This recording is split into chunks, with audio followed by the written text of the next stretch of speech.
अगर आप भी लेना चाहते हैं देश दुनिया की तमाम जानकारी तो आज ही सब्सक्राइब करें हमारे चैनल को।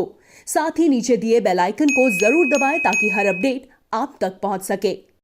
नमस्कार, प्रभा साक्षी न्यूज़ नेटवर्क देख रहे हैं आप। मैं आपके साथ प्रणव तिवारी। हम मौजूद हैं गोरखपुर महानगर में। चुनाव आते ही राजनीतिक सरगर्मियां तेज हो जाती हैं। विभिन्न प्रकार के राजनीतिकरण करने वाले नेता अभिनेता बनकर उपस्थित भी हो जाते हैं। अभी की हाल ही के दिनों में देखा जाए 5 अगस्त जनेश्वर मिश्रा जी की जन्म जयंती मनाई गई तो समाजवादी पार्टियों ने एक साइकिल रैली निकाल के अपना दम भरने का काम किया। भारतीय जनता पार्टी सेवा ही संगठन भाव से सड़कों पर उतर के लोगों के बीच में उपस्थित हो रही है और आगामी विधानसभा 2022 का चुनाव कितना महत्वपूर्ण है जन जन तक पहुंचाने का कार्य कर रही है। इसी क्रम में हमारे साथ खास बातचीत करेंगे हरिकेश श्याम त्रिपाठी जी हैं, जिला उपाध्यक्ष हैं भारतीय जनता पार्टी गोरखपुर से। बहुत बहुत स्वागत, अभिनंदन सर आपका। नमस्कार। सबसे पहला प्रश्न सटीक मैं पूछता हूं आपसे। भारतीय जनता पार्टी सेवा ही संगठन लेके उपस्थित हो रही है, समाजवादी पार्टी साइकिल का चक्का चला रही है, कह रही है कि घर घर पहुंचेंगे और समाजवादियों को 22 में साइकिल लाएंगे। क्या कहना चाहते हैं आप? देखिए, आप देखते होंगे भारत के अंदर तमाम राजनीतिक दल काम कर रहे हैं और जब चुनाव आता है तभी वो दिखाई देते हैं और जब चुनाव नहीं होता है तो ऐसा लगता है कि जैसे अपने घर की किल्ली बंद करके और अंदर पड़े रहते हैं। और ऐसा लगता है कि उन राजनीतिक दलों की स्थापना केवल और केवल सत्ता लोभ के कारण हुई है कि हम किस प्रकार किन प्रकार सत्ता में बने रहें।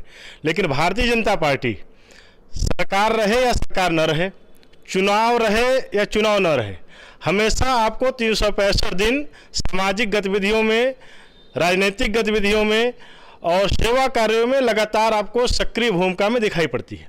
इसलिए कि भारतीय जनता पार्टी की जो स्थापना हुई उसके मूल में ही राष्ट्रीय भावना रही, उसके मूल में ही जो पंडित दीनदयाल उपाध्याय जी जनसंघ के संस्थापक थे, जो अंत्योदय के उत्थान की बात जो लेकर के आए, तो उनके उस योजना में ही भारतीय जनता पार्टी के मूल में ही रहा कैसे हम समाज के अंतिम व्यक्ति का सामाजिक, राजनीतिक और आर्थिक स्तर कैसे हम ऊंचा उठा सकें। इन्हीं चीज़ों को लेकर के भारतीय जनता पार्टी की स्थापना हुई। इसलिए भारतीय जनता पार्टी अनवरत सेवा कार्यों में, सामाजिक कार्यों में लगी रहती है। और मुझसे क्या पूछना है वो पूरा देश जानता है, समाज जानता है, जनता भी देख रही है कि अन्य जो राजनीतिक पार्टियाँ हैं वो जब केवल और केवल सत्ता के लिए काम करती हैं, चुनाव आता तो उस समय दिखाई देती हैं। बाकी चाहे कोरोना का इतना बड़ा महासंकट का दौर चला या कभी देश में भूकंप आए हो और देश में जो बाढ़ की समस्या है, बाढ़ आती रही हो, कभी और आपको सेवा कार्य में नहीं देखते हैं। भारतीय जनता पार्टी का वर्कर, भारतीय जनता पार्टी कार्यकर्ता लगातार जब जब देश पर किसी भी आपत्ति स्थिति आई तो हमेशा बढ़ चढ़ करके आगे होकर के और सेवा कार्यों में लगा रहा। बिल्कुल। भारतीय जनता पार्टी गुरु पूर्णिमा का दिन आता है, तमाम देवालयों में जाती है और जो साधु संत हैं उनको पूजन और अर्चना करती है। ब्राह्मण कार्ड का भी एक दौर शुरू हो चुका है। बहन मायावती का देखा जाए तो बड़े मंचों पर आह्वान कर रही हैं, ब्राह्मणों को एकजुट कर रही हैं। 14 वर्ष उन्होंने जब बाद उनको याद आया कि ब्राह्मण समुदाय का भी उत्थान जरूरी है, भारतीय जनता पार्टी भी लग गई। आपको नहीं लगता कि हाँ, राजनीतिकरण में ब्राह्मणों को बीच में लाने का एक इन लोगों के द्वारा जो किया गया कार्य है कितना तर्कसंगत है? देखिए, पूरा प्रदेश एक बार और उसके पहले भी बसपा ने ब्राह्मण कार्ड खेला था और ब्राह्मणों ने कुछ ब्राह्मणों ने उनको वोट दे करके और सत्ता की कुर्सी तक पहुंचाया। लेकिन 5 वर्ष के अंदर ही ब्राह्मणों को समझ में आ गया, माननीय मायावती जी के मुख्यमंत्री बनने के कुछ ही दिनों बाद, कि ब्राह्मणों को सिर्फ छला गया। ब्राह्मणों के वोट लेने के कारण, वोट लेने हेतु ही उस समय ब्राह्मण कार्ड खेला गया। उसके ब्राह्मण अपने आप को छला हुआ महसूस किया और उसके बाद जो चुनाव आया उसमें रिजल्ट साफ दिख रहा था। और उसके बाद जो चुनाव उसमें सपा ने भी एक संदेश दिया कि नहीं, हम पूरे समाज को साथ लेकर चलेंगे, और जिसके कारण समाज के तमाम लोगों ने उनको एक बार अवसर दिया। लेकिन तब भी लगा ब्राह्मणों को कि हमको छला गया। सपा और बसपा शासन काल में मुझे लगता है कि ब्राह्मणों का जिस प्रकार से हर प्रकार का उत्पीड़न किया गया वो ऐसा था कि जो मतलब लोमहर्षक था। और मैं खुद उसका उदाहरण हूँ। मेरा भी परिवार बसपा और सपा शासन काल में सपाई गुंडों से काफ़ी प्रताड़ित रहा है। तो इसलिए मुझे लगता है कि ये केवल छलावे की राजनीति करते हैं, वोट तुष्टिकरण की राजनीति करते हैं, सत्ता पाने के बाद केवल अपना स्वार्थ पूरा करते हैं, केवल अपने भलाई के लिए काम करते हैं। समाज के किसी अंग के लिए इनका कोई हित की बात इनके मन में है ही नहीं।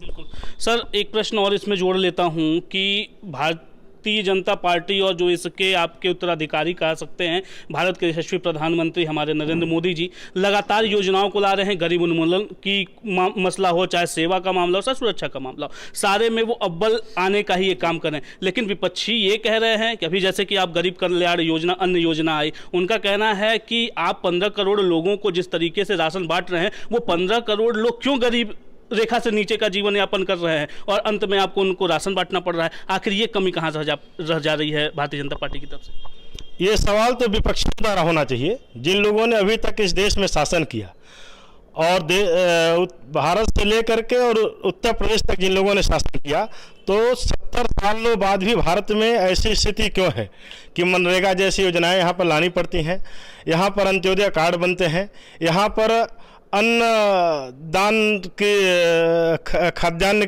घर घर में पहुँचाने की बात सरकार को लानी पड़ती है। और देश में इस स्थिति तक गरीबी है 70 वर्षों के बाद भी कि अभी भी लोगों को उनके घर में चूल्हे कैसे जलें, इसकी चिंता सरकार को करनी पड़ रही है। तो ये तो देश का दुर्भाग्य है और ये निश्चित रूप से जिन लोगों ने इस देश पर सर्वाधिक शासन किया देश की आज़ादी से लेकर के और अभी लगभग 15-20 वर्षों के पहले तक, ये तो इस गरीबी के जिम्मेदार और इस नरकी स्थिति के जिम्मेदार तो सीधे सीधे वो लोग हैं। बिल्कुल। भाजपा गद्दी छोड़ो, कांग्रेस भी चुनावी मैदान में उतर आई है। क्या किस लिहाज से आप इसको देखते हैं, उनके पूरे राजनीतिक प्रकरण को? मैंने जो भी बात कहा है कि जो देश की दुर्गति है, उस देश की दुर्गति की जिम्मेदार जो परिवार रहा है, वो परिवार हमेशा सत्ता लोलुप रहा है। ये इन किन प्रकारेण, चाहे वो देश को दंगों की आग में झोंकना पड़े, चाहे जो भी करना पड़े, देश को सांप्रदायिक दंगों की आग में झोंकना पड़े, देश में जातिगत मुद्दों को उभार करके और आपस में लड़ाने की कोशिश करके भी सत्ता हथियानी पड़े, तो उस परिवार ने किया है। और जब वो सत्ता से बाहर होता है तो और ज़्यादा आप कह सकते हैं कि फ्रस्ट्रेट हो करके और तमाम अनाप शनाप प्रकार के आंदोलन और जनता में भ्रम फैलाने की स्थिति वो परिवार करता रहा है। तो ये तो अब देश जान चुका है और मुझे लगता है कि अब देश कभी उनके झांसे में नहीं आने वाला है। एक अंतिम प्रश्न, हरिकेश राम त्रिपाठी जी किस तरीके से विधानसभा 2022 का चुनाव लेते हैं व्यक्तिगत तौर पे? व्यक्तिगत तौर पर मैं देख रहा हूं कि जब से भारतीय जनता पार्टी की पूज्य योगी आदित्यनाथ जी महाराज के नेतृत्व में उत्तर प्रदेश में सरकार बनी है, तब से जो पिछले सरकारों द्वारा अपराधीकरण को बढ़ावा दिया गया, भूमाफियों को प्रश्रय दिया गया और घोटालों की बाढ़ आई पिछले सरकारों में, हमारी सरकार ने में आप सभी जानते हैं कि जितने संगठित अपराध थे, संगठित गिरोह के अपराध, वो लगभग नगण्य हो गए हैं। घोटाले बिल्कुल नहीं कहीं नहीं सुनाई पड़ रहे हैं और जो प्रशासन की स्थिति है, जो प्रदेश में कानून व्यवस्था की स्थिति है, वो बिल्कुल सुधर गई है। प्रदेश में जहां आप जाएंगे बिजली की व्यवस्था, हम लोग गांव और शहर दोनों के रहने वाले हैं और शहर की स्थिति ये थी कि कई घंटों बिजली गायब रहती थी, लोग इस पसीने में हाल बेहाल रहता था। और आज गांव में भी लोगों को पर्याप्त बिजली मिल रही है। गांव में भी बिजली जाने पर लगता है, अभी होता है कि बिजली गई, घबराई नहीं, भी 4 मिनट में आ जाएगी। तो पूज्य योगी आदित्यनाथ जी महाराज के नेतृत्व में उत्तर प्रदेश में ऐतिहासिक काम हुए हैं, चाहे वो सड़क की बात हो, बिजली की बात हो, सुरक्षा के मुद्दे हों या स्वास्थ्य के मुद्दे हैं, हर मुद्दों पर व्यापक तौर पर काम हुआ है। और पुनः जनता इन कामों को देखते हुए पूज्य योगी आदित्यनाथ जी महाराज के नेतृत्व में भारतीय जनता पार्टी की सरकार उससे ज़्यादा प्रचंड बहुमत है, 350 सीट लेकर के हमारे हैं। बिल्कुल, हमसे बात करने के बहुत बहुत धन्यवाद। धन्यवाद आपको भी। आप हमारे साथ थे हरिकेश राम त्रिपाठी जी, जिला उपाध्यक्ष गोरखपुर, भारतीय जनता पार्टी से। बड़ी बेबाकी से आपने अपनी बात कही। सेवा ही संगठन जो मूल उद्देश्य है भारतीय जनता पार्टी का, उसकी भी उन्होंने बखूबी बयान किया और कहा कि जो भी कार्य किए जा रहे हैं भारतीय जनता पार्टी के शीर्ष नेतृत्वों के द्वारा, वो सराहनीय है। आगामी चुनाव निश्चित तौर पर, जैसा कि त्रिपाठी जी का कहना था कि परम पूजनीय योगी आदित्यनाथ जी के ही महाराज के नेतृत्व में ही उत्तर प्रदेश में पुनः सरकार बनने जा रही है और जो उत्तर प्रदेश है वो कैसे उत्तम प्रदेश बनेगा, आगामी चुनाव में इसको देखा जा सकता है। गोरखपुर से प्रणव तिवारी, प्रभात साक्षी न्यूज़ नेटवर्क।